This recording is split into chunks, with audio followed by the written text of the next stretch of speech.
Una vez ya hemos realizado el cálculo y sabemos que vamos a poner o proponer un intercambiador entre la corriente 4 caliente y la corriente 1 fría, la representación de este intercambio pues, se realizará fácilmente colocando una serie de círculos con el número 1 que corresponderá al primer intercambiador integrador entre la corriente 4 y la corriente 1. El siguiente paso corresponderá a unirlos con una línea recta, estos que representa el intercambio de calor entre los dos. El tercer paso será indicar la cantidad de calor transferido, que como ya vimos corresponderá a 60 kilovatios, porque es lo que hay disponible en la corriente 4. Y posteriormente hay que realizar el cálculo de los calores y las temperaturas remanentes. Para esto, lo que hay que hacer es realizar una serie de restas y cálculos muy simples, ¿no? Hay que calcular el calor remanente en cada corriente. En este caso, para la corriente 4 teníamos 60. La corriente 4 va a entregar los 60 kilovatios de potencia calorífica disponibles a la corriente 1 por medio del intercambiador 1 y por lo tanto esos 60 desaparecerían. Ya la corriente 4 quedaría completamente extinta de calor, no tiene más calor que entregar. Mientras que la corriente 1, que tenía 150 kilovatios de necesidad térmica, se satisface en 60, de tal manera que van a quedar 90 por satisfacer, ¿no? Se hace la resta de cuánto calor recibe y cuánto quedaría de calor remanente. De tal manera que la corriente 4 queda completamente satisfecha.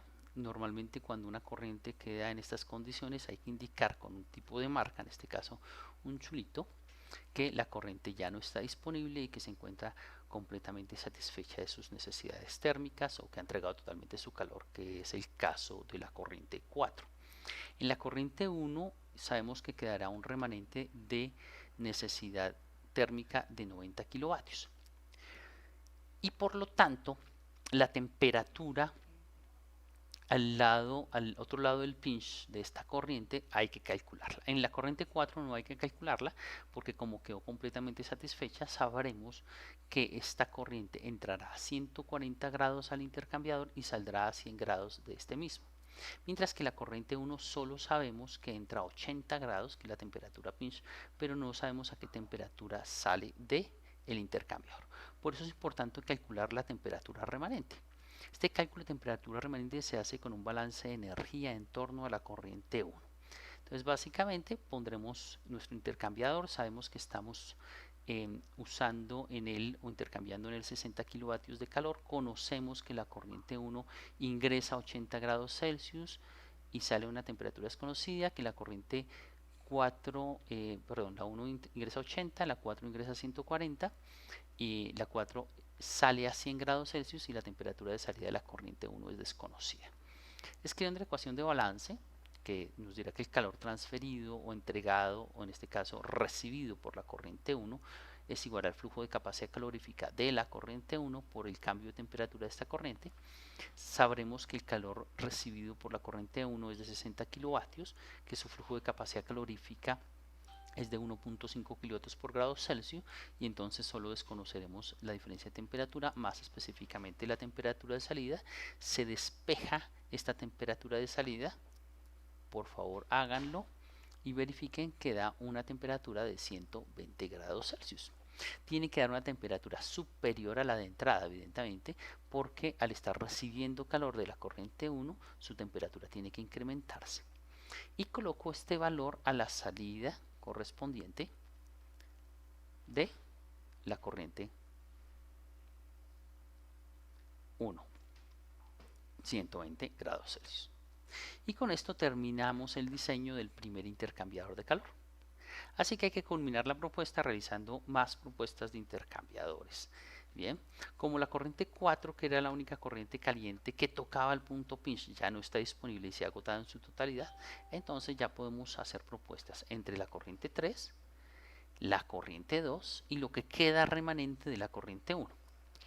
En primera instancia habría que ambos diseños, tanto proponer corriente 3,1 como corriente 3,2 son factibles inicialmente, pero hay que verificar que cumplan las reglas del delta T mínimo. Entonces, como solo queda una corriente, que es la corriente 3, caliente, vamos a proponer un par de intercambiadores.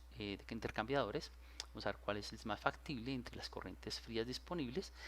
Y ya no aplicaría el criterio del delta T porque el criterio del flujo de capacidad calorífica, porque este criterio se aplica específicamente para las corrientes que entran o salen del pinch.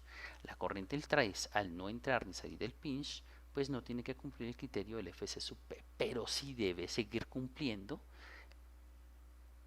el delta T mínimo del diseño, que es la parte importante acá, ¿no?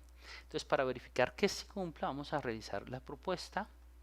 Aquí nos recuerdan que esta corriente, al estar alejada del punto pinch, no debe cumplir el criterio del FC sub P. Proponemos el intercambio entre la corriente 3 y la corriente 1 y entre la corriente 3 y la corriente 2. Y verificamos cuál es el delta T, al menos al lado más cercano del pinch, que es donde conoceríamos las temperaturas. Siempre conocemos, en estos diseños conoceremos de entrada las temperaturas que están más cercanas al punto pinch. En este caso, el delta T se calcularía entre la temperatura de salida de la corriente caliente, que sería 120, menos la temperatura de entrada de la corriente fría con la que vamos a proponer el intercambio. En este caso nos da un delta T de 0. Como el delta T mínimo del diseño es de 20, eso significaría que el primer diseño no es viable, ¿no? Pero verifiquemos el segundo. En la segunda propuesta sería 120 de la temperatura de salida de la corriente caliente y 80 de la temperatura de entrada de la corriente fría para un delta T de 40. Evidentemente, el segundo diseño sí es factible. La cantidad de calor transferido se calcula entonces teniendo en cuenta la disponibilidad térmica. Nuevamente, en el primer caso, pues no se necesita calcular calor transferido. En el segundo, se calcularía a partir de la diferencia entre el calor, o a partir de la comparación más bien, entre el calor disponible en la corriente 3, que son 75 kilovatios, y el que requiere la corriente 2, que son 100. De tal manera que comparando estos dos valores, verificamos que solo podré transferir 75 kilovatios de calor. Bien, una vez encontrada una propuesta que sea viable, el siguiente paso es efectivamente poner la representación de los intercambiadores, que sería un número 2, unirlo con una línea recta que indica la transferencia de calor entre la corriente caliente y fría, poner la cantidad de calor transferido, que en este caso serían 75 kilovatios. Posteriormente se calculará el calor remanente. En el caso de la corriente 3 queda completamente satisfecha, entrega todos los 75 kilovatios disponibles y quedaría con un 0. Mientras que en el caso de la corriente 2 se haría la sustracción y quedarían 25 kilovatios requeridos sin satisfacer, ¿no?, de calentamiento para la corriente 2. Luego habría que indicar con una marca las corrientes que han sido agotadas, que sería la corriente 3. Con esto ambas corrientes calientes arriba del pinch han sido completamente satisfechas. Y finalmente se determina el calor y la temperatura remanente para la corriente 2 con un balance de energía.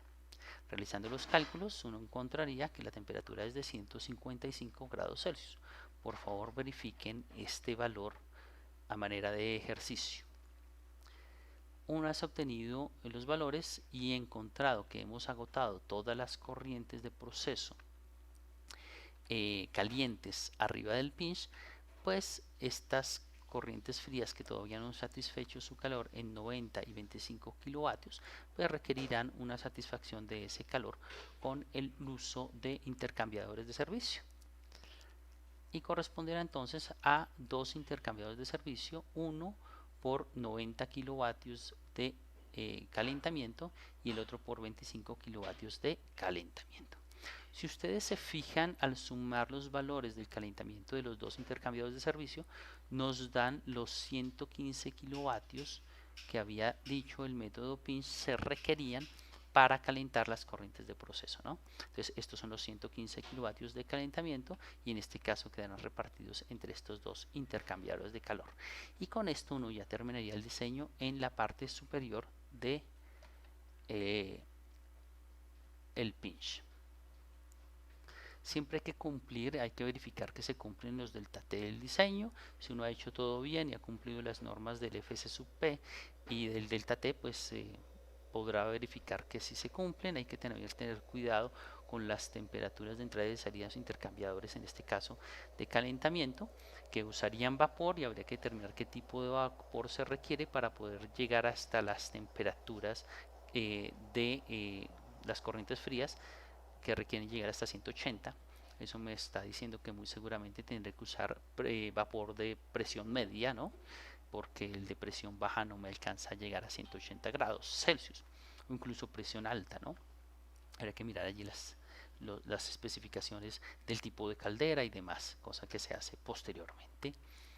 Bien, una vez ya se ha terminado el diseño arriba del pinch, seguiría toda la parte del diseño de las propuestas abajo del punto pinch.